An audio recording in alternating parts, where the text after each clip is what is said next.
හරි අපි කතා කරන්න යන්නේ යුරෝපයේ තියෙන හරිම ලස්සන සාමකාමී රටක් ගැන. ඒ තමයි ලැට්වියාව.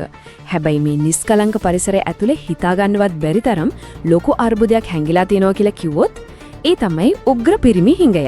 කිසිම යුද්ධයක්වත් ස්වභාවික විපතක්වත් මෑතකදී වුණේ නැති වුණත් ඇයි මෙහෙම වෙලා තියෙන්නේ? අද අපේ මේ විග්‍රහයෙන් අපි සූදානම් වෙන්නේ ලැට්වියාවේ මේ පවතින උග්‍ර පිරිමි හිඟය සහ ඒහා බැඳුණු අපි වැඩි අහලා නැති පුදුම හිතෙන කරුණු 10ක් ගැන කතා කරන්න. මේ විග්‍රහය ඇතුලේ අපි ප්‍රධාන වශයෙන්ම කතා කරන්නේ මේ ජනගහන අර්බුදය, මීට බලපාපු ඓතිහාසික වගේම ජීවන රටාවේ හේතුව, අධ්‍යාපන පරතරය, සමාජෙ මේකට හැඩගැහිලා තියෙන විදිහ සහ රජෙන් ගන්න ක්‍රියාමාර්ග කියන මේ අංශ ගැනයි. එහෙනම් මුලින්ම පළවෙනි කොටස ජනගහන අර්බුදය. අපි පළවෙනි කරුණේ වෙන්නේ මේ අතිශය දරුණු ජනගහන අසමතුලිතතාවය. යුරෝපා සංගමයේ රටවල් දිහා බැලුවාම දරුණුතම ලිංගික අසමතුලිතතාවය තියෙන්නේ ලැට්වියාවේ. පොඩක් හිතලා බලන්න. මේ රටේ කාන්තාවන් දහසකටම ඉන්න පිරිමින් 852ක් විතරයි. සමස්ත ජනගහනයෙන් පිරිමි ප්‍රතිශතය 46%යි, කාන්තාවන් 54%යි. මේක නිකම්ම ඉලක්කමක් නෙවෙයි, සම්පූර්ණ සමාජයකම පැවැත්ම උඩේ ටිකුරු කරන දැවැන්ත අඩුවක්. දෙවෙනි කරුණු විදිහට මේකට බලපාන ප්‍රධානම හේතුවක් තියෙනවා. ඒ තමයි දැවන්ත ආයු අපේක්ෂා පරතරය. ලැට්වියාවේ පිරිමින්ගේ ආයු කාලය කාන්තාවන්ට වඩා සම්පූර්ණ අවුරුදු 11කින්ම අඩුයි. ඒ කියන්නේ පිරිමින් සාමාන්‍ය අවුරුදු 11කට කලින් මරණයටපත් වෙනවා. ඇත්තටම මේක මුළු රටකටම ලොකු ඛේදවාචකයක්. දෙවන කොටස විදිහට අපි බලමු මේකට බලපාපු ඓතිහාසික සහ ජීවන රටා හේතු මොනවද කියලා. තුන්වෙනි කරුණු විදියට අතීතයේ දිහාට හැරුණොත් අපිට පේනවා අතීතයේ ඉඳන්ම මේ රට පිරිමින්ට එතරම් හොඳ කල්දසාවක් ගෙනාපු රටක් නෙවෙයි.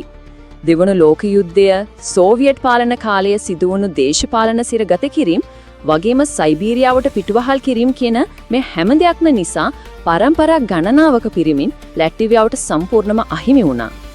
මේකේ ප්‍රතිඵලයක් විදියට ඇති වුණ ඒ විශාල හිඩැස අද වෙනකලුත් ඒ ජනගහනයට තදින්ම බලපෑම් කරනවා.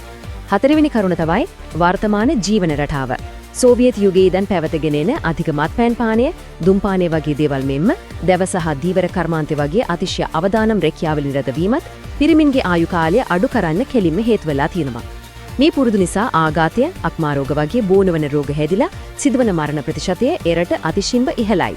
පස්වෙනි කරුණ තමයි මේ සෞඛ්‍ය අර්බුදයේ තියෙන භයානකකම. මේ සංඛ්‍යාලේඛනය අහුවම නම් ඇත්තටම පුදුම හිතෙනවා.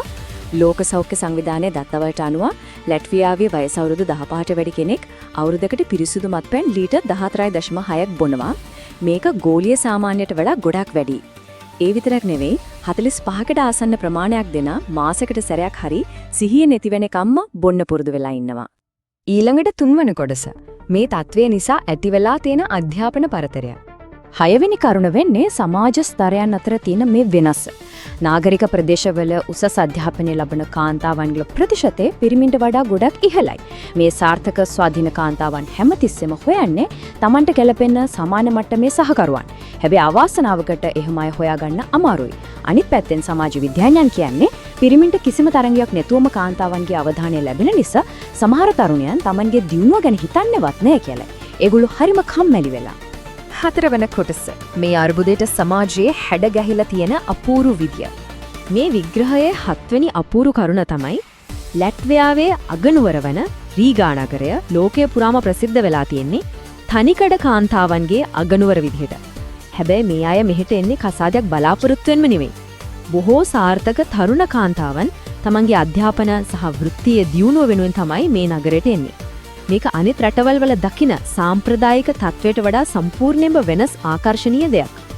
අටවෙනි කරුණ ටිකක් විනෝදජනකයි. පිරිමි හිඟා නිසා වෙළඳ පොළ අපූර්වට හැඩ ගැහිලා තියෙනවා. ගෙදර දොරේ වැඩක් කරගන්න පිරිමියෙක් නැති අඩුව පුරවන්න ලැට්වියාවේ තියෙනවා පැයකට සෙමියෙක්, එහෙමත් නැත්නම් හස්බන්ඩ් ෆර් ඇන් අවර් කියලා සේවාවක්. ගෘහ භාණ්ඩ හදන්න, විදුලි වැඩක් වගේ දේවල් කරගන්න කාන්තාවන්ට පුරුවන් දක්ෂ පිරිමි කෙනෙක්ව කුලියට ගන්න. මේගොල්ලන්ගේ කාලසටහන් කොච්චර කාර්යබහුලද කිව්වොත් කාන්තාවන්ට මේ සේවාව සති ගානකට කලින් වෙන් කරවා ගන්න පවා සිද්ධ වෙලා තියෙනවා. අපේ පස්වන සහ අවසාන කොටසේ රජයේ ක්‍රියාමාර්ග සහ අනාගතය. නවවෙනි කරුණ.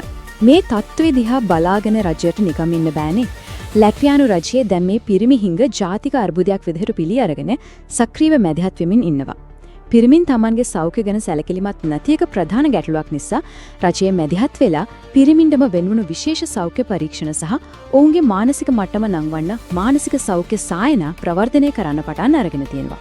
දසවන සහ අවසාන කරුණ තමයි මේ අර්බුදය හමුවේ ලැට්වියානු කාන්තාවන් අරගෙන තියෙන තීරණ. තමන්ට ගැළපෙන සහකරුවන් හොයාගෙන ගොඩක් උගත් කාන්තාවන් යුරෝපයේ වෙනත් රටවලට සංක්‍රමණය වෙනවා. අනිත් පැත්තෙන් ලැට්වියාවේ ඉන්න කාන්තාවන් වෙනත් රටවලින් එන විදේශික පිරිමින් කෙරෙහි ගොඩක් විවෘත වෙලා තියෙනවා. ඒ නිසා විදේශිකයන්ට ලැට්වියාවේ මේ සාර්ථක කාන්තාවන් එක්ක සම්බන්ධතා ගොඩනගා ගන්න හොඳ අවස්ථාවක් හැදිලා තියෙනවා. මේ හැම දෙයක්ම කතා කළාට පස්සේ අපිට එක ලොකු ප්‍රශ්නයක් ඉතුරු වෙනවා. අද මුළු ලෝකයේම කාන්තාවන්ගේ අධ්‍යාපන මට්ටම වේගයෙන් ඉහළ යනවා. එතකොට පිරිවෙන්ගේ වර්ධන රටාවනුත් ඊට සාපේක්ෂව වෙනස් වෙනවා.